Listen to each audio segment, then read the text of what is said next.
Welcome to another episode of One-on-One with Mitch Lafon. Joining me this week, current Grand Funk Railroad guitarist and former Kiss guitarist Bruce Kulick, and my co-host is none other than Firehouse guitarist Bill Leverty. Good day, sir, and welcome back.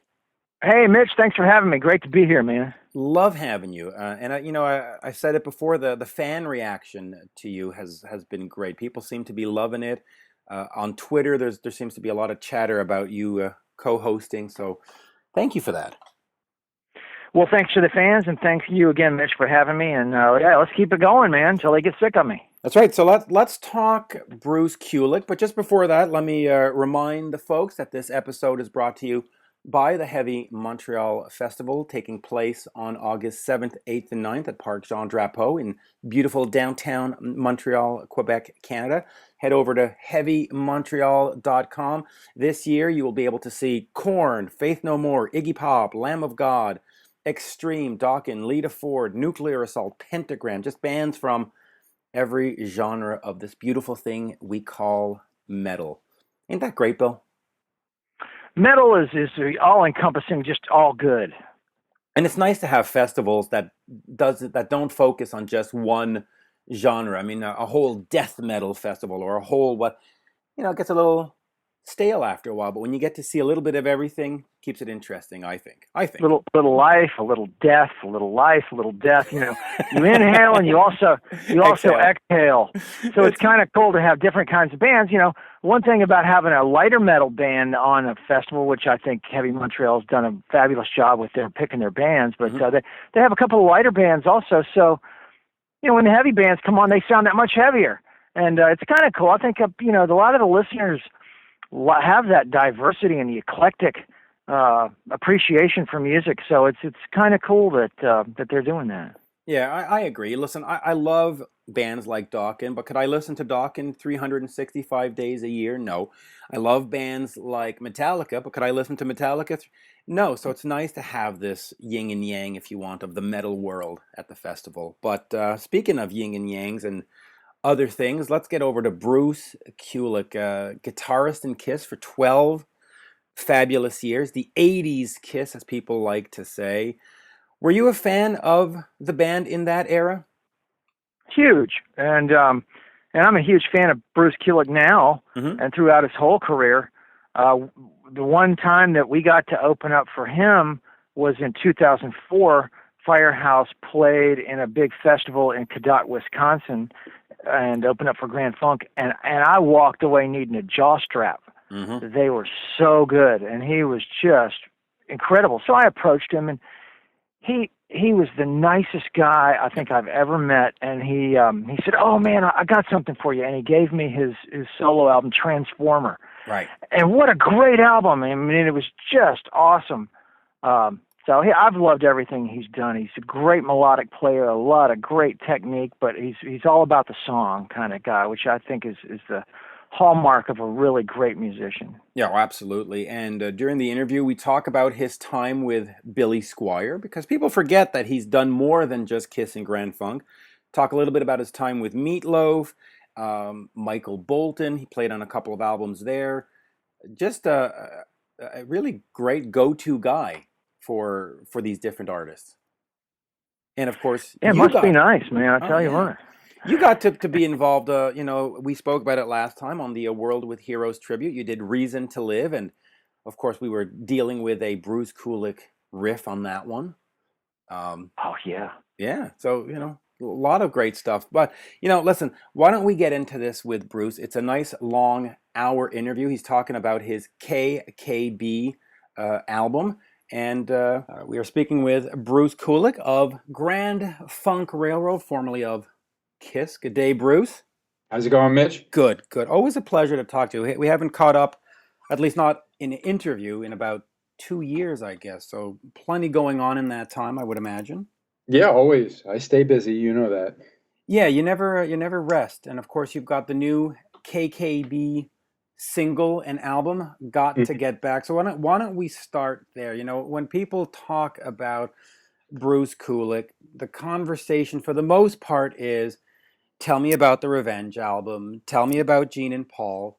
But you Right. did a bunch of stuff before that, including Meatloaf, and of course this project. So, you got a new single, you got the guys back together. Tell me about how that came about, how it came about to get these tapes out, what it was like revisiting the old material, and all hmm that stuff. Well, I have been in touch with Mike Katz, the other K of the Hmm. Ks, and Mike lives in New York, really in the old neighborhood where I grew up in Queens, Right. and he's seen me with Grand Funk, and we sometimes I'd be in New York for a corporate gig, and we'd hook up and have a bite or drive around the old neighborhood, which was always a trip. And what happened was I did put out a version of KKB that I called 1974 in 2008, and Right. that's when I first found my copy. We recorded. We were just young and rehearsed our asses off and recorded these originals as a trio, practically live, completely live, with just some vocals overdubbed. Hmm. And I remember the tape I found. I thought it was cool, and some people said you got to put it out. I cleaned it up the best I could from that tape, and I sold it on my website in '08. And it sold fairly quickly.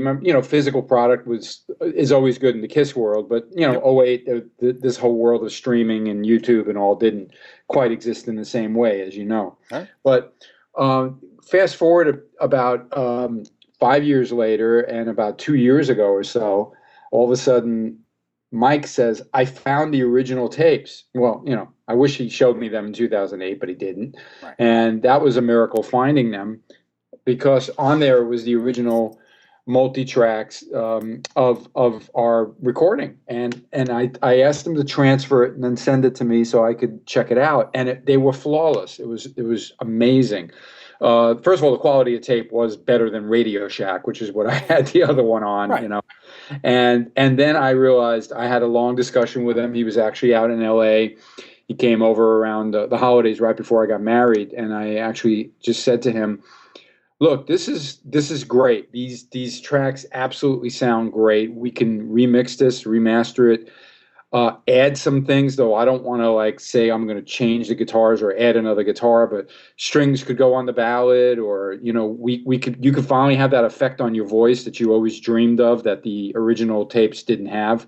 And but we really need to write a new song too, okay, to give it, in my opinion, some current relevancy. Right. Even though I still think the music sounds incredibly entertaining 40 years on, Hmm. adding a new song to the album would make a lot of sense. So then we had the daunting task of me sending them back to New York with some files of an idea that I had that I kind of felt could turn into something that could be a KKB song. Not that I really completely can wrap my head around what is KKB, but certainly it's riff based, and sometimes it would be a little on the progressive side with time signatures and clever riffs and everything. It was really an interesting mixture of music that mostly Mike was the composer, and I only co-wrote one of the other 6 songs that's on the record, but obviously the riff I played him and showed him in LA, he really liked. He took it home. He sent me a demo about 4 months, 5 months later of Got to Get Back. And I was blown away. First of all, I thought it was catchy as hell. And I did recognize my riffs in it, though he still turned it upside down and inside out in a very cool way. So off we were, okay, how are we going to record this? And like my BK3, the last solo record, Right. I don't mind overdubbing on a demo. You put that properly in a Pro Tools grid, you could then replace everything with that as your guide, if you Yep. get what I'm saying. Yeah. So Yeah. that's what we set off doing. And first I wanted Fred Corey from Cinderella to hear it, because I work with Fred on occasion. And I wanted him to program some drums that were a little more rock sounding than what Mike did on his demo machine. Right. And he got all confused. He said, "So this is 40 years old, isn't it? Sounds great. It's 40 years old. Wow." Yeah, I'm like, no, no, no. This is brand new. You get what I mean? It was so funny that he got so confused. He got that the project was something that I was revisiting from 40 years ago, but he thought the song Got to Get Back was also written 40 years ago, which meant, in my mind, I was on to something. Right. Well, you captured the essence or the spirit. Right. Right. Yeah. And there was something about this throwback to that sound and that vibe. And maybe it's just the elements of Mike and I creating together. So Guy was sent the tracks to do drums in France. I couldn't afford to fly people around the world to record for this, you know. And Mike, of course, did his vocals and bass after I did guitars in L.A. So, and you know, 40 years ago that wasn't possible, of course, but now it is. Right. And I had a terrific team of people that I work with in LA, people that were involved with BK3, one being Jeremy Rubolino, the guy who produced BK3. He wrote the string chart, which was done in LA with a quartet. And Brian Virtue, who also engineered quite a bit of BK3, engineered the guitars on my track and wound up mixing and perfecting the old mixes as well. And I was really blown away. I mean, Brian, from the very beginning, was quite excited. He said, we can, you know, bury the other one. I can make this sound great, but still not, you know, overdo it. And he was very against, just like I was. Not that anyone really suggested it, but, you know, replacing guitars, doubling guitars, adding other parts. It wasn't necessary. The stuff was played very, very well. It just, the original tape that I had before just wasn't of the quality of what we now had in our possession. Right. So then it was like, all right, what are we going to do? We're not doing really a current photo shoot and trying to represent us from 74. Who's got photos? And thank God Guy had a box with a friend in New York, even though he'd been living in LA. And I bribed the guy with a couple of Union and BK CDs, you know what I mean, to scan some, which the guy did. And I found some, you know, we found some photos to use that way. And fortunately, there was a good one of Mike. And there were quite a few, a Guy and I from a previous band, actually. And we just did the best we could to show what we looked like. I asked everybody in the studio to take a casual, you know, snapshot so we can include that, so we know, you know, the before and after. You know what I mean? You actually have the CD in your hand, so you know what I'm talking about. Yeah. And then it was the daunting task of more dauntingness. The artwork. You know, I mean, right. We're not Kiss, we're not Bruce solo. What do I do? You know, and obviously Cream is a huge influence from Mike, Guy, and myself. And I happened to check into a Hilton hotel in Long Beach when we were visiting the Queen Mary. It was actually near Long Beach. It wasn't in the city of Long Beach, but it was where we could drive there in 20 minutes. And I don't remember which city exactly, but they had this giant mural of this psychedelic looking orange background, right? Yeah. And that morning I was looking at Disraeli Gears from Cream. And you know, not thinking I was going to have a pink cover like Disraeli Gears was almost, but I saw that orange mural and I snapped it the best I could with my iPhone. And the next thing I know, I'm sending it off to my art guy. And I'm saying, here's your, you know, wallpaper. You know what I mean? Let's make KKB out of some of this kind of thing. And then off and running were we with this, you know, package, you know. And then it was the decision knowing, well, there's really only 7 songs, although I'll let the little secret out that the CD only has a little bonus track at the end of the last track. Oh, okay. Right. I'm not sure if you discovered that little hidden gem, but I'll let you know. We found a rehearsal of a song that only lasted a minute and a half, and I swear to you, it sounds like Queen of the Stone Ages. Wow. And this is, you know, 20 years before they existed, 25 years before they existed. Wow. You know, it was remarkable. But I didn't list it as a song, and I didn't put it up on the digital release because it would be a little weird after 10 seconds. A whole nother song starts. You know, but you know, everyone that gets the CD package gets that. Now, again, because it was only really 7 songs plus that little tease of another song, I wanted to add that photo card to the package because I really needed, in a concise way, to tell the story of why this exists and why I was so passionate about it. So I very feverishly wrote my story of why this thing exists in this form. And then I decided, of course, you know, I know how all my fans love guitar picks, signature guitar picks. So had to go with Tortoiseshell because actually Sudden Rush, the studio where we recorded this, they used to have a Tortoiseshell guitar pick, you know, which was very 70s. Yep. So the package includes the photo card and the guitar pick. And then the last thing, knowing that we're in this digital world, I just kind of figured, you know, I've held some of the digital download cards, and some are cooler than others. Some are just on cardboard, and some look like a credit card. And actually, it was my wife, Lisa, that said, like, you know, I bet your fans would love a little KKB card. It's just something to hold and collect and leave around. So I went ahead and ordered these drop cards, which was so funny because I got so confused with the website when I was working on this that I had to contact them on the phone. A lot of companies, you can order things online and never speak to anybody, Mm-hmm. and generally they come out great. That's how I ordered the CDs and all from disc makers, Right. but the guy who answered the phone, he's chatting to me and he's going, "Well, what you got to do is this," and I go, "Can you just look at my thing, please?" Yeah, I'll give you the name. Yeah, it's Bruce Kulick, and he goes, "Bruce Kulick, really?" I went, "Yeah, yeah." Oh my God, I'm such a fan. You know what I mean? And then there I have like my friend at the drop cards place. You know what I'm saying? And I really felt very good about that. So, huge Kiss fan who's a guitarist, and we had a nice chat, and he made those cards flawlessly. So I'm very proud of that. So that's the package. It's a limited edition where I'm numbering them. It's also offered signed for a little bit more. It's all on the website, kulick.net. And but it is, there's all the other digital ways you can check out the music and enjoy it or buy it on iTunes or Amazon. This time I want to share it with the world in the best way I could. I got my name on it. It means something to me. It does represent a very special time of my career when I was so young and innocent. I didn't know I'd be with Meatloaf and Billy Squire and Michael Bolton and Kiss and do all these amazing things in Grand Funk. So.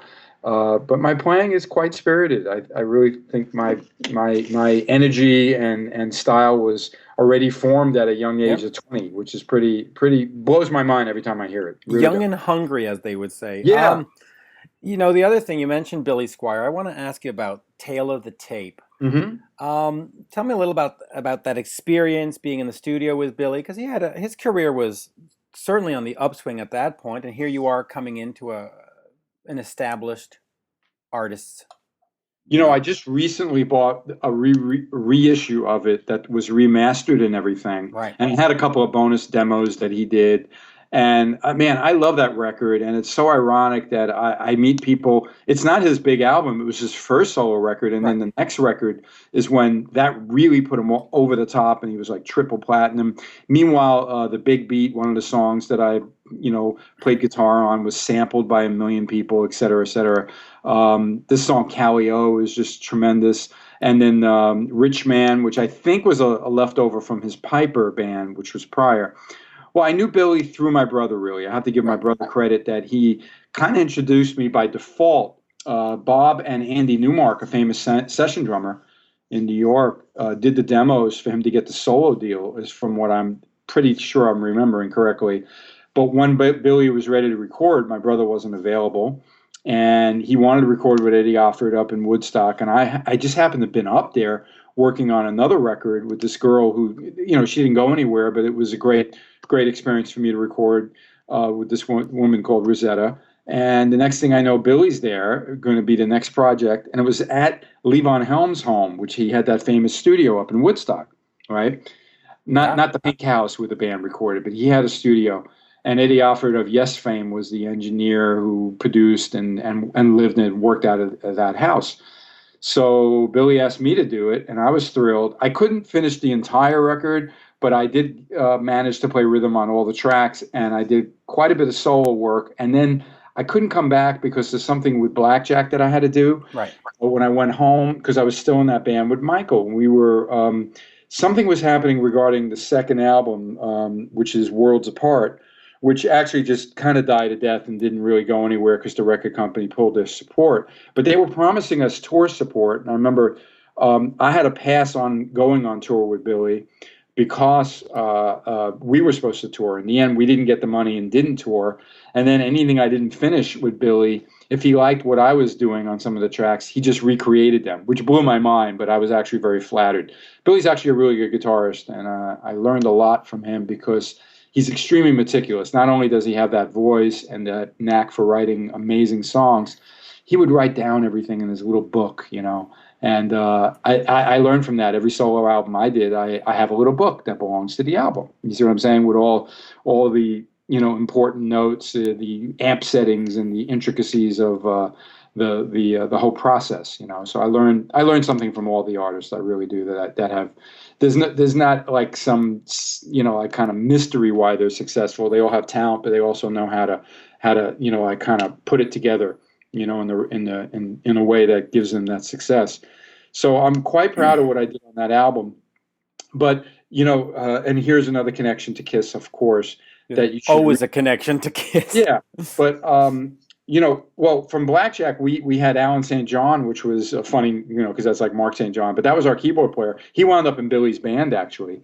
But the funny part was the fact that had I not been loyal to Blackjack and Michael Bolton, I probably would have wound up touring the world and being with Billy and never really having that opportunity to be with Kiss. So I felt like a complete loser when I stuck around for the tour that didn't happen with the band that just kind of disbanded, meaning, you know, Blackjack, okay, and then wound up with the Good Rats while Billy was a megastar selling out, you know, the Garden, okay. And I felt, you know, what the hell did I just do, you know, and a kind of thing.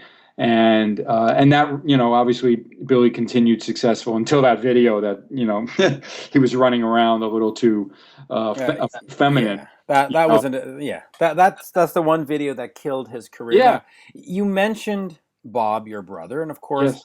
on the next album, the Michael Bolton album, the first one in 82, 83, came out in 83. Your brother played some guitar on that. Aldo Nova played some guitar on that. Right. But the recording engineer was Tony Bon Jovi, which is John Bon Jovi's cousin, uncle, something. Yeah, something like that. Yeah. That's when Bon Jovi was forming in 83, coming out with. Did you run into a young John Bon Jovi in the studio at that time? No. The first time I met him was when they opened for us in Europe. Okay. And I know we used to, you know, we know they were like a Jersey band and really nothing more famous than a Jersey bar band. Gotcha. And we heard them. And I remember Kerrang, which was such a terrific magazine because they were very, very quick too. You know, they got their stuff out right away, unlike the U.S. publications that took months before they were printed. But Kerrang would cover that tour quite well. It was the only magazine that knew that I was coming over there playing guitar with Kiss.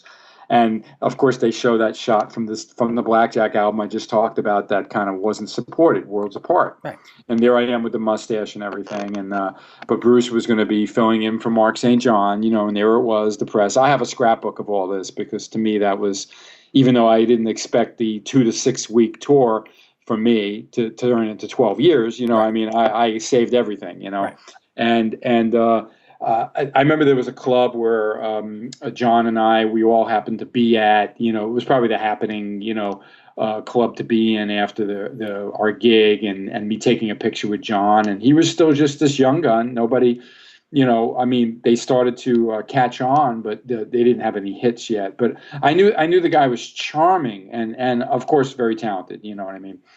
He certainly knew how to front that band, and then they became megastars with a very convenient Kiss connection, Desmond Child being a co-writer, right? Right, but also Richie Sambora had tried out for Kiss on Creatures of the Night. There. Mm-hmm. I guess you never spoke to him about that process. No. Okay. No. The next album that is of interest to me is The Hunger, the other Michael Bolton album. You have Journey's Jonathan Cain on there. You've got Neil Schon. Mm-hmm. You've got Joe Lynn Turner, Eric Martin. I mean, all these big names for at least people who, like me, like hard rock. And did you get a chance to play with Neil Schon on the album, or you did some songs and he did some songs? No, because here's this guy from Santana and Journey. Whatever I got involved with on that record would have been purely okay. We're gonna do some guitars and come on down and play your guitars. And I didn't see anybody else than Michael. And I'm not sure who produced that one actually, but do you remember? Jonathan Cain, Keith Diamond, and Susan Hamilton. Got all my notes ready for this. But and I'm when it comes to those solo records from Michael when he changed his name, this still all fuzzy to me. You know, it's kind of crazy. I know I got involved and I was happy to be hired.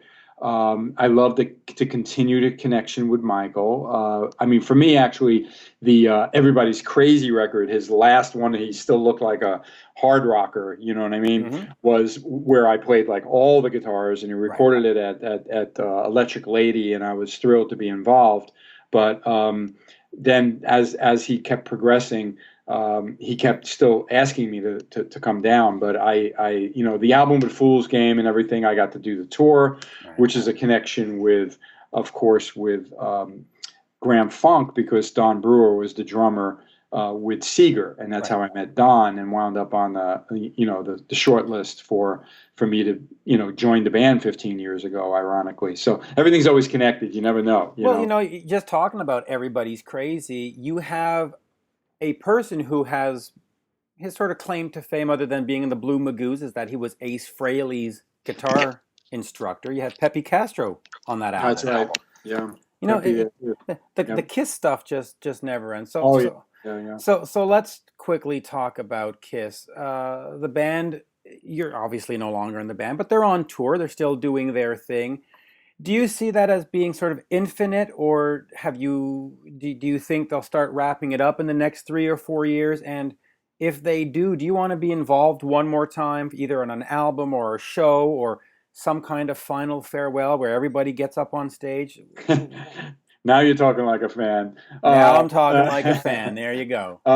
And that's okay. You're entitled. Quite honestly, obviously, I have no crystal ball to know when they would really, truly wind things down. And I'm very close with Eric Singer, and I'll admit, every year I hear from him, "Oh, I don't think we'll be so busy this year," and then they're busy again. Right. You know what I mean? I know he likes to say it because it is, and I get it. I'd want it to go as long as possible and be as frequent and profitable for everybody as possible if I was in his shoes. But the truth is they remain busy. And that's why every time he says it, I go like, "Oh, really?" And I just kind of almost ignore it, because time seems to, and opportunity seems to prove him wrong all the time. The band stays busy. No, do they tour as much as, some bands want to be out there for 200 dates a year, that, but they don't have to. They really pick and choose what they want to do. They're in such a incredible situation in many, many ways, and obviously, going foreign, like doing Japan and then going off, and now they're doing huge festivals in Germany and and Europe in general, and then they'll be in Australia again this year, and then there's the connection to Scooby-Doo, and it's nonstop, and to me it's all good, because like each time they go do something, there seems to be some fallout in my direction in a great way. Like Japan, that they controversial or not with that pop group, it exposed them to many, many, many new fans. Well, that was a good song. I'll give them credit. Yeah. Samurai Sun was a fun. Right. I don't want to call exactly. Is it a pop song or a rock? Listen, it's a fun song. We'll just say that. Yeah. And look at the I think the sales of it. I think I heard through some of the people that work with them was really excellent. And actually, the song I think was on number one, I think, in Japan. Yeah, and it was on that 40th, whatever they call the 40. The best of 40. The Japanese version. But the Japanese version, yeah. So that's going to make that sell really well, which is nice, because I got a song on there, and I've performed on quite a few, so that's all good. But all of a sudden I started getting Japanese fans that were really young on Twitter and Facebook and stuff. And I'm going like, well, how did I get these fans? Well, obviously they're checking out Kiss, and Kiss is one of those bands that's, multi-generational, and it doesn't matter when you join in to the fold. You know too much, so you don't count, but certainly. Imagine though if you didn't, have all this knowledge of the band and all the, and your collection and yours runs so deep, and with every version of everything and everything. And imagine you're just a young. Only on CD though. Okay, CD. You're not one of the vinyl freaks. Oh, no, never. I know. That's endless too. And I did release that BK3 vinyl, which the collectors really did enjoy. I was happy to get that out.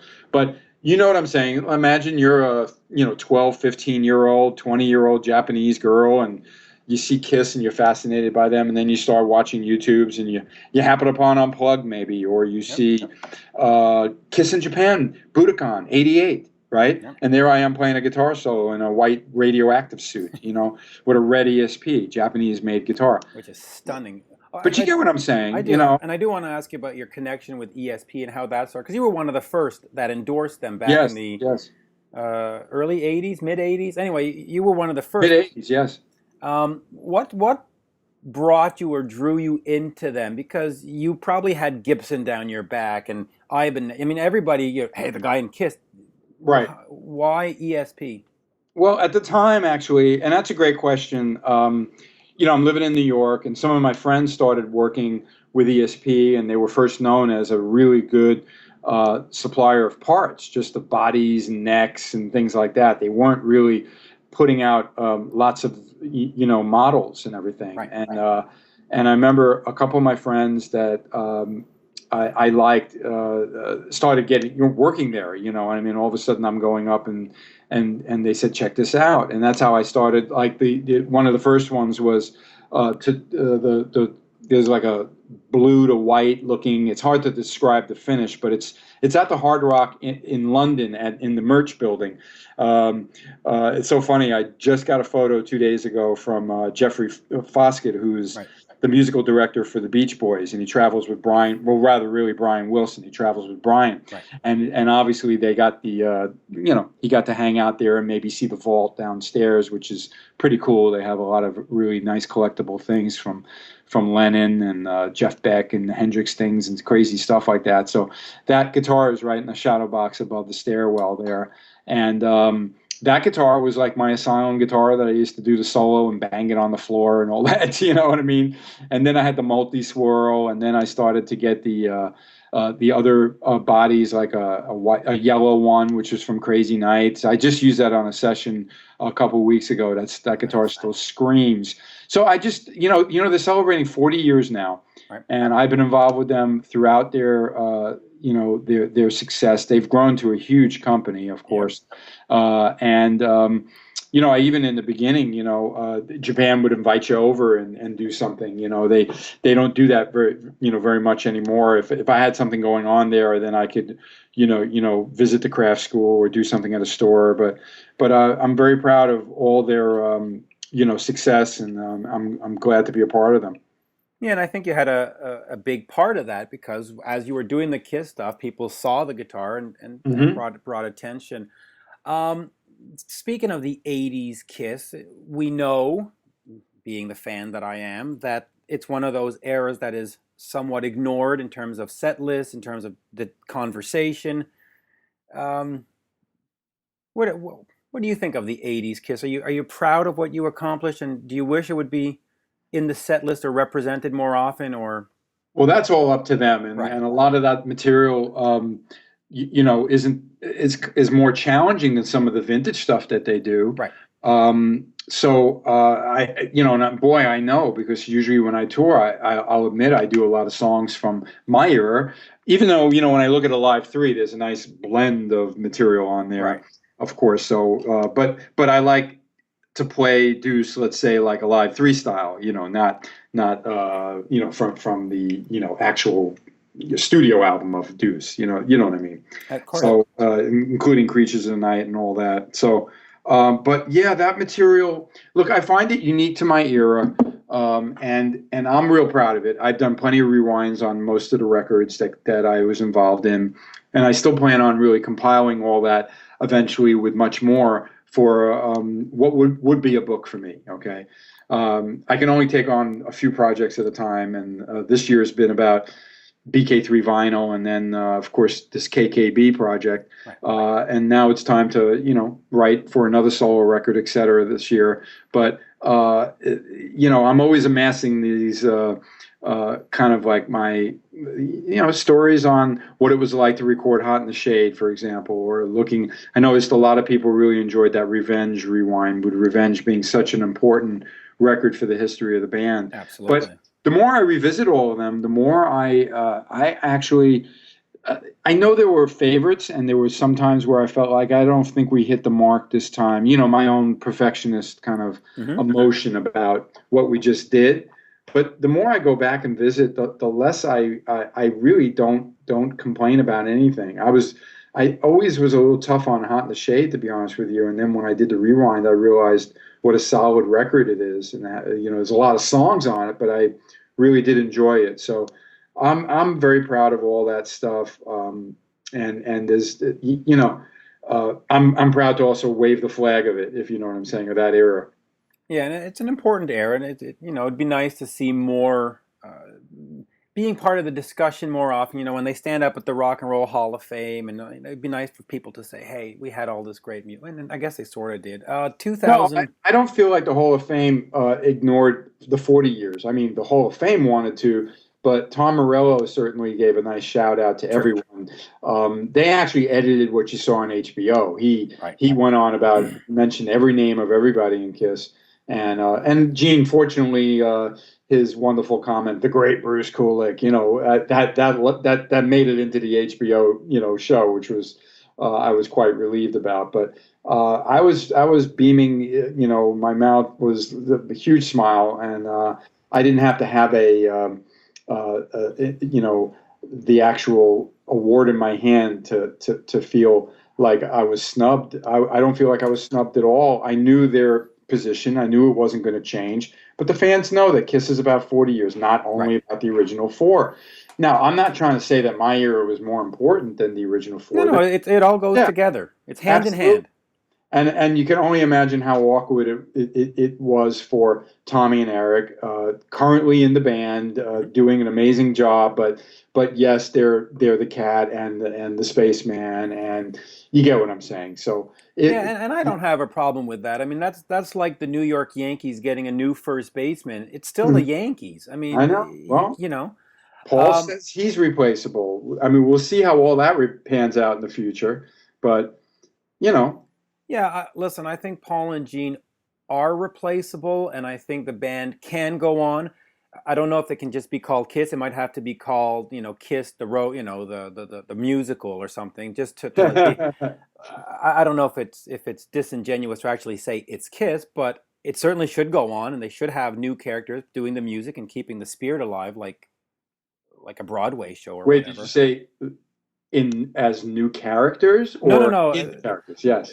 New people in those in the Demon and in the Star. Yeah. I have no problem with that. I mean, if they just call it Kiss, you might go. Oh, I'm sure it would be tagged with something. Yeah. But look, we're not there yet. They're not retiring. There's nothing to talk about. I know it makes nice headlines when it comes up. And then they'll show Eric's comment. I don't want to be in that Kiss. You know, I mean, wait a minute. It didn't happen yet. You don't have to react too much, you know. The one word that you brought up, though, was snubbed. And I just want to know, in 2004, when they had no, the original guys, Peter and Ace, had gone, and it was time to go back on the road, and did you feel snubbed? Was there some anger where like, hey, why didn't I get that call? Well, that's a great question, and a lot of people get confused with that. Right. You know, first of all, I left. You know, the whole thing was on good terms. You know, I mean, absolutely. You know, it certainly made a lot of sense that they had to take this opportunity to do that. And absolutely. And the band would have died in '97 had they not done it. Right. So they you know, look, it was pretty easy. Peter really thought he had Kiss over a barrel, and the next thing you know, Eric, never expecting a phone call, you know, his representative gets a call. Can you suit up and be in Japan or wherever there was that they were Japan, getting? yeah. And off he went. Now, much more complicated with the Ace thing. Okay, not everybody's aware that there was a lot of complications with how reliable Ace was, how into it he was, what a wild card he was. And in many ways, not by design, but certainly by a huge advantage for Kiss, Tommy Thayer was always ready just in case, okay? And I know they didn't travel, even though one time I think the roadie had to do a gig for Peter, right? You know, but certainly Tommy's, yeah, right, exactly. But Tommy's past being at one time in a tribute band and doing Ace, and the fact that he was there to kind of break Ace in also to remind him about some of the songs, because Ace didn't always perform those songs that they did on the reunion tour. There were things that were going down. I know about a time when he was maybe not going to make the show, and they told Tommy, get in the outfit. I mean, if he doesn't show, we're not doing the show. You're going to play it. And I used to hear the rumblings about Ace. What are we going to do about Ace? And it just doesn't seem like he may want to stick around, And and I was always a nervous wreck, because I realized that if I got the call, first of all, I was happy with Grand Funk. It's a great gig, and I get along with those guys. And then again, look what happened to Eric, where he was in, and then he was out. Right. So I'm like, how am I going to handle this? And would I really feel comfortable in Ace's, outfit and that skin and that vibe? And then what about the way I used to perform? I'd be having to play everything like Ace, and I don't know. I was very, very conflicted, but I was relieved actually that I didn't get asked, even though I have to say, do I miss being in Kiss? Yeah, but at the cost of being the spaceman. No. I think that's a better situation for Tommy. First of all, he was there, he was willing and able, and had experience even before Kiss asked him to do it. And Ace really forced the issue by not showing up at a few things. They weren't major things, but once Ace didn't show up at the TV taping for that 70s show, and then some corporate gig that, bands never really talk about their corporate gigs, of course.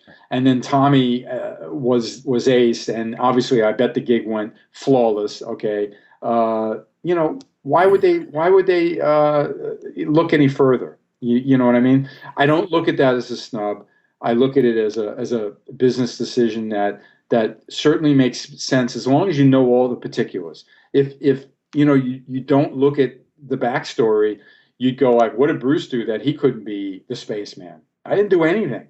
It's just, how did Ace, make it almost impossible for these guys? Why is Tommy happened to be working for them and could fill in so easily and do a good job at that without any real baggage, So, as much as all these years have gone by, and I sometimes I see all the amazing things they've done that I know I'd love to do. I certainly didn't imagine myself in Ace's makeup doing those things. And there was no part of you when you knew that Ace was not coming back in 2005 that said, why is my phone not ringing? No, not when I realized I know Tommy could do a great job at this. Okay. And of course, the band has never played any Carnival of Souls. I don't think Paul's going to allow that to happen. I don't know if you... Not one of his favorite records. But yeah, everybody's entitled to whatever. Master and Slave is a great track. Yeah, and actually that was his riff. That was his baby all along. That's a fantastic song. Mm-hmm. And I'll finish on this because I don't want to keep you on the phone all night long. Yeah, I know. We could talk for hours. I know. Oh, I could dissect the whole Kiss thing forever and ever. And then we haven't even talked about Grand Funk and Bob Kulick, your brother. When you talk about Michael Bolton and Billy Squire and Kiss, and he always seems to be somehow in the periphery and somehow pushing you to the forefront. What does Bob mean to you, apart from just being your brother? I mean, he really sort of help set up your career, or is that sort of a misconception? No, in many ways, the connections, networking, like 30 years ago or something is way different than, now. There was no internet, there was no emails and all that. So partially where you are matters, and bands generally only came out of New York and LA and London, and what I mean, because even if Black Sabbath is big in Birmingham or Manchester or whatever, then they're going to get the record deal in London. You know what I mean? Mm-hmm. Everything was being a New Yorker, and him being older and getting out there and connected. So he was able to recommend me for Michael. Yes. And he didn't wind up being in Blackjack, but I took that opportunity. Mm-hmm. Meatloaf, where, Kiss? Yeah. But, and the funny story about Meatloaf, which I was always grateful about, I was always, pretty shy. I mean, I knew I had talent, but I wasn't the one like, yeah, look at me. I'm a rock god guitar mm-hmm. player. Bob walked around with a lot of bravado, and they liked that, and they weren't so keen on me, and I knew I could play the stuff right, but they weren't really sure I was up to it. And then it came down to like, well, if you want me, you're going to take my brother too. So I, of course, appreciate that with Meatloaf. And then, of course, by the time we got through the first rehearsal, the manager came over to me. Great job, because he heard that I picked out all of the Todd Rundgren guitar parts. That, by the way, my brother didn't really want to play. You see what I'm saying? Right. So I did my job, and there we were. And then, so he knew Billy Squire. He couldn't do that. Billy asked me, so there I am on the record. There is that connection. The Kiss, of course. Just clarify that for me. Was he selfless in giving you these gigs, or was he giving you the scraps? I mean, I don't want him to sound like he was giving you the stuff he didn't want. I mean, there was a selflessness to this that said, "Hey, come on, take my brother." No, actually, he was quite pissed at me about the Billy Squire thing, because he thought it was really lame that Billy Squire didn't wait for him. Artists don't like waiting for what they consider their support musicians, unless they're, if they're in a band, right, then you should be waiting for that person. Right. I remember Billy was like, "Well, your brother's not available, so I'm going to use you." You know what I mean? It was like that. And then my brother was pissed at Billy, pissed at me for doing it. My brother wasn't that happy about me going off with Michael with Blackjack too, because he wasn't so sure that the business end of things looked as kosher as they could have been in his mind. Right. For me, it was like an opportunity I couldn't say no to. You know what I mean? So believe me, there's the other side of the coin about it, that as much as he exposed me to some of those things, sometimes I wouldn't call them scraps. They were things that, well, I don't think this is good. And I go, I do. You know what I mean? So, but look, we've always had each other's back in the bigger picture, of course. And I gotta be honest with you. Yes, I was introduced to Kiss through him, of course. But I always have to give a huge shout out to Mitch Weissman, yes. The guy from Beatlemania, yep. Who I still know in L.A. We're friends, and I remember when Paul called me, because of course Paul knew about me, but it was other people saying my name too, and that sometimes goes a little further than just my brother. Of course, my brother's going to be saying, "Use Bruce, check out Bruce." You know what I mean? Yeah, especially in the early '80s, where Mitch was, I don't want to say Paul's best friend, but certainly they were good very friend. close. Right. It was only when Mitch kind of lost his way and got a little too wild for Paul that he fell out of favor with Paul. Okay, and I guess Mitch knows that. Either way, Mitch was a New York celebrity, and he's still a talented musician, but he was a king in New York as like a New York McCartney, right. Back in the day, and I really knew that connection, and I'm forever grateful that Mitch actually was kind of the voice in Paul's ear to say, you really got to check out Bruce. And I'm not sure how Mitch knew Bruce was capable, but obviously I was on the scene already. I played with Meatloaf, I played with Bolton. I was out there already. I mean, I'll tell you something you probably don't know that I was very flattered by. Paul and Gene usually don't hype other bands at all, but I know they did an interview one time, and people were, "What are you listening to? What would you like to hear?" Well, why don't you spin this Blackjack album? I mean, and they actually brought that up because they knew I was in that band, with Michael Bolton, who was below Tim then. Okay, so everybody knows each other, especially from that big city that's really a little city when you're networking, which is New York. And you got into the band at the right time, because had you gotten in when they were still wearing makeup, like Eric Carr, they probably wouldn't have picked you, because you had been in all these bands and your face was known. So they might. So that's a good point. Yeah, everything lined up. And I lied. Let me finish with this one. Animalized, live, uncensored. When you look back at that, and again, correct me if I'm wrong, your performance, you sort of just you didn't move around the stage very much, and that became. You got more comfortable with stage performance later. At what point did something, snap in you and said, "Hey, I gotta get into this and move"? Or did Paul or Gene come and say, "Hey, Bruce, we need you a little more visual"? Or right. Well, to be honest, my whole first tour of Animalized from Europe and America, I cared about being like a competent guitar player, and I just couldn't compete with them with their showmanship. So I was like, I'm staying out of the way. Right. You know what I mean? I know the first few gigs, I was a nervous wreck and my knees were shaking, so there's no way I was going to command the stage. You know what I mean? So I became, Spruce Kulick, and I was fine. Someone had to keep the guitars down, you know what I mean, and play right. Right. So, all that was very, very okay with me, but it changes for Asylum because by then we had a chance. I was obviously on a cover of a Kiss album. I'm the only lead guitar player on the record. I'm co-writing songs, and now it's like, okay, we're going to do a tour. Bruce, you got to do a solo. And then Gene's like creating a thing for me, Right. You're going to run that way, then you're going to run that way, then you're going to throw the guitar on the ground, you're going to put it up in the air. I loved it. I'd have no clue to do that. Right. Okay. If it was up to me, I would just face my amp and play. You know what I mean?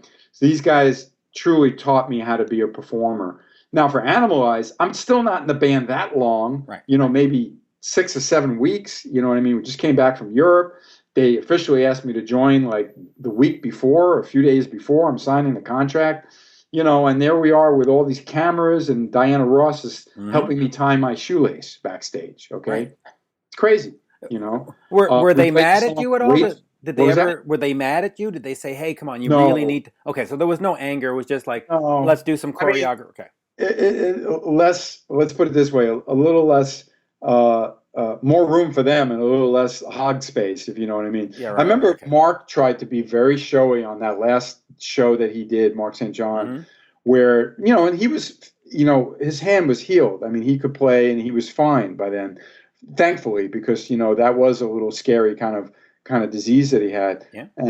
But he overdid it on stage. They did not like that. They did not like that. Right. So, they didn't want a Vinnie Vincent part 2. I can see that. Yeah. Yeah. And I thought it was pretty brave of Mark to try to get that, kind of like exciting when he didn't know the score yet, or he didn't know the playing field quite yet. So, I think it was nice that maybe what happens before the butterfly? That's right. You get in the cocoon. No, but it's caterpillar. It's interesting because I've seen you with Grand Funk, and of course I saw the later stuff, Kiss. The Revenge tour to me is the best tour I've seen, and I've seen the band over 50 times. The energy of the Revenge tour, from Eric Singer to you, to the way Paul sounded, to the songs that were chosen. I mean, the whole thing was perfect. And you take a Revenge show and you look at Animalize and you say, wow, Bruce really developed. I mean, he really got to that superstar level. I certainly learned how to be more comfortable on stage with them and find my spots and perform. And I'm glad it was that, and I didn't try to, overdo it in the beginning and get myself in trouble. You know what I mean? Yeah. Was the Revenge tour your best tour, you think? I mean, I don't know. That's up to everybody else to really decide what they preferred. I love that staging. I always thought Hot in the Shade had a great set list and great package as a tour. Crazy Nights was a lot of fun, and we went out of the country a lot then and did these huge things, Donington and everything. There's highlights from every tour. But the only thing frustrating about the Revenge tour was obviously that it just didn't really do as well as we hoped, considering that record was just so awesome, so that was which was strange. I wonder why. Maybe it was just, I think music was changing then too. A little bit, but there you go. And my question, by the way, didn't apply just to Kiss. I mean, out of all the tours you've done, from Bolton to what am I saying, Meatloaf to Grand Funk, is there one particular moment where you just go, that was Bruce at his best, that was it? Well, I can't remember like me knowing like, oh my God, that was amazing. I mean, with Grand Funk, we just played the Tropicana showroom, which I had no idea this place was just an awesome venue, and the lights were great. The sound was, I felt like I was on a giant stereo on stage with the guys, and my guitar just sounded perfect. And it was a terrific show. So I'll think of stuff like that. I can't, when it comes to my highlights, when I really felt like, oh my God, I really feel like, I made it. Obviously, there were some Meatloaf gigs that were incredible. And then with Kiss, the first time I played Madison Square Garden, how can I not go like, oh my God, I went to see Zeppelin there. I went to see Hendrix there when I was young. To actually be there, that was... And they're with Kiss because they're one of those that that's their building. Yep. Right? Yeah. And then to Donington, and then... we weren't the top headliner. It was Iron Maiden, but just to do a show with over 100,000 people. I mean, I have all these highlights. And then again, look at MTV Unplugged. Look how how well that was filmed and recorded, and the performances from everybody. Paul was a god as the front man of that gig. That was unbelievable. Yeah, that was stellar. And of course, you nailed the solo on Every Time I Look at You on Unplugged. It sounded fantastic. Yes, even though we know now it was Dick Wagner on the record. Yeah. I wasn't mentioning that. No, this it's time. okay. I love Dick, and that was really sad losing him. But I got to see him at a Grand Funk show. Actually, we were on the same bill together a couple of years ago in Michigan, and I gave him a BK3 CD. He was very appreciative. What a terrific, talented guy. Yeah. Look, that's him on Train Kept a Rolling by Aerosmith too. Yeah, absolutely. And that's crazy because everyone thinks it's Joe Perry or Brad Whitford or whatever. So the guy deserved his. Their promise, Gene and Paul, to me was like, we're not going to tell anybody. So I did. There you go. Bruce, always a pleasure. And of course, head over to kulick.net to pick up the new KKB. And everything else, and of course read all those great rewinds on all those albums. I've read them all, and I was intrigued. You really sort of put your heart and soul into that. It's not just we had this. It's actually it's almost like reading a book. It's well, that's the eventual goal of it. And people have said they enjoy my writing, and I appreciate that. And everyone, I know I haven't done the Kiss book yet. And of course Gene's done many, and Paul's was wildly successful. But it's got to be difficult for you, though, to do it, because if you're fully honest with all the stories and all the dirt, they will probably never talk to you again. If you're too safe, fans will say, well, it's got to be sort of a tough road, because they're, right? Well, my passion towards a book really involves not so much, we all know that people love who are you going to throw under the bus because that's value to them. But you can't do that. You're in a business where Paul and Gene are still important to what you do. You can't throw them on. We know that. There's not a whole lot that I can, like want to talk about that needs to be everybody's business, to be in there and everyone's home. My experiences were my experiences. I find fascination in the method of, well, how did you do that? How did you feel while you were doing that? And that's why I found the rewinds to be a great avenue of creativity with me going down memory lane about Kiss, as opposed to what a publisher might want me to try to remember. Well, wasn't there a time when this happened and you felt this way?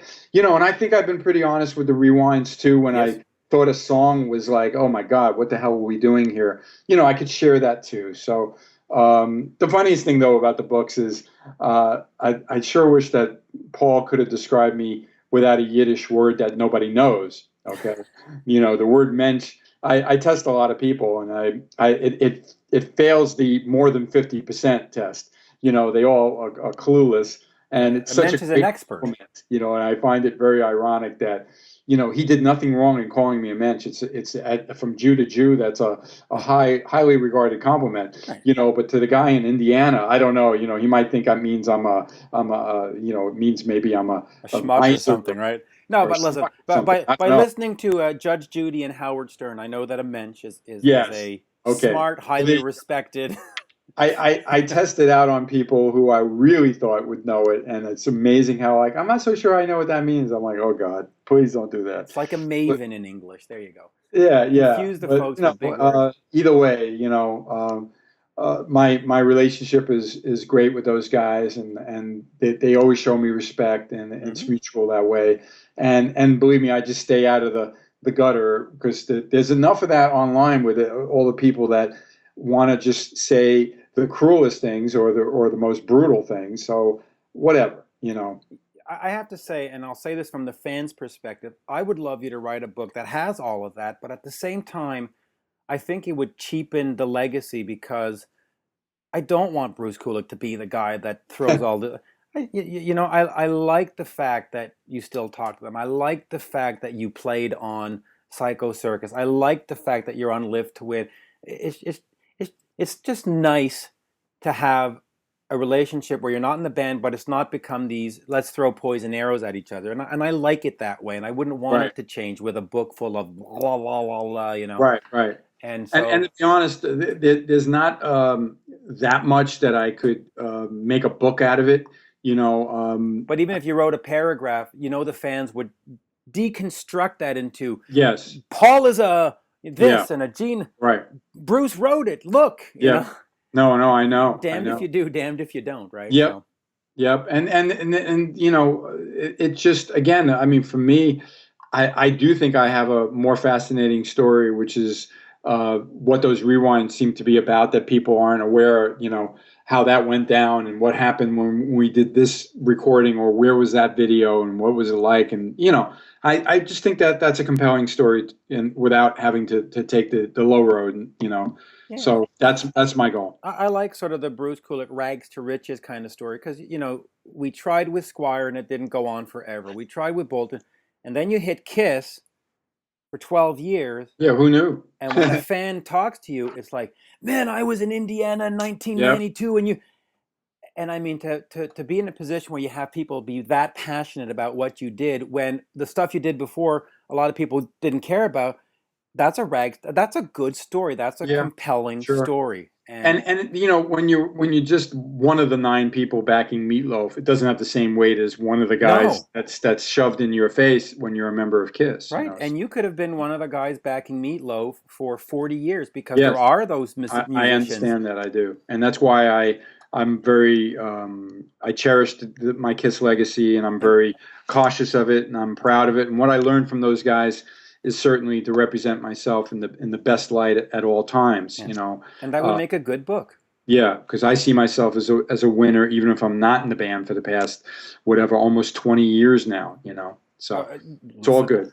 How can you not be a winner? Now you're in Grand Funk, and it's been, what, 14 years? No, this is the 15th year of touring. And so you've had 27 years of career with 2 bands. That's not the mark of a loser. That's somebody who people respect, and they know they're going to get a good quality product out of. And so, congratulations to you, because, listen, I've not been in a band 27 years, and nor could I ever be. So onward and upward is what I say, and I'm not slowing down. When I see people like McCartney, not only Kiss continuing, but people like the Stones, The Who, Daltrey, it's unbelievable, and I have so much respect for that. So, well, thanks a lot, Mitch. I appreciate it. Bruce. Always a pleasure. Mm-hmm. We'll get this up soon. Yes, and thanks for your time and your support, and just have a great weekend. There you have it, folks. My interview with Bruce Kulick of Grand Funk Railroad, formerly of Kiss. New album is Got to Get Back, with his band KKB. Oh, Bill, did you enjoy that?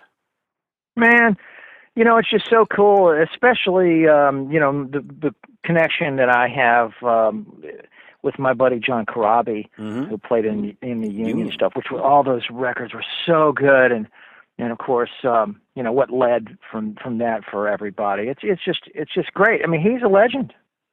Yeah, he really is. And of course, his brother too, Bob. Have you had a chance to meet Bob? I have not, but I've been looking for him. I've been every time I'm in LA, I'm hoping I'm running into Bob Kulick. Yeah, because he's been involved with everything. In fact, he even played guitar on the Kiss Alive 2 studio tracks. So a lot of Kulick history in the Kiss world, and of course the Meatloaf world, and Billy Squire and all that other stuff. So there you have it, folks. Bruce Kulick, formerly of Kiss. And of course, this episode is brought to you by the Heavy Montreal Festival, taking place August 7th, 8th, and 9th, featuring performances by Korn, Faith No More, Slipknot, Lamb of God, Bullet for My Valentine, Warrant, Nuclear Assault, Fozzy, Periphery, Gorguts, and Dig It Up. There's one we haven't mentioned before. A big fan of Dig It Up, are you, Bill? I'm not familiar with them, but I'm going to have to go looking for them after. Well, no, you should dig up some information about them. Right, there you go. And of course, Cold Chamber is also part of the party. My interview with Dez, the lead singer of Cold Chamber, can be found over at the Talking Metal podcast with Mark Striegel. I co-hosted an episode with him last week, and Dez was the guest, and it was my interview. So there you go. Thank you, Bill. And Bill, we forgot to mention all your wonderful singles, Strong, and what else has come out recently? Oh, I did a song called "The Bloom Is Off the Rose" not too long ago. That's rock, you know, not the heaviest of heavy metal, but it's a metal tune, and hope everybody will check it out. But the latest one's Strong. Yeah, and all that stuff can be found over at Leverty.com, and we can follow Bill at Leverty on Twitter. And you can also follow me at Mitch Lafon on Twitter. Bill, always a pleasure. Got to keep Thanks doing so more much of for these. having me, Mitch. This is great. It's a great time, man. You have a great show every week. Thank you. Much appreciated. And you have great music, and I love Firehouse. And God, you got to get up to Canada more than just Ontario. You got to play BC and Quebec and all the rest of the territories. I know our agent's working on it. I know. It's going to happen. We got faith. I like that. The glass is half full. That's right. Oh, well, there you go. And by the way, speaking of Glassjaw's also playing Heavy Montreal. See, everybody's playing Heavy Montreal. Oh man, You. It's a party they throw. They throw out a great party up there. They do. Thank you, Bill. Hey, thanks a lot, Mitch. Have a great one, brother. There you go. See you.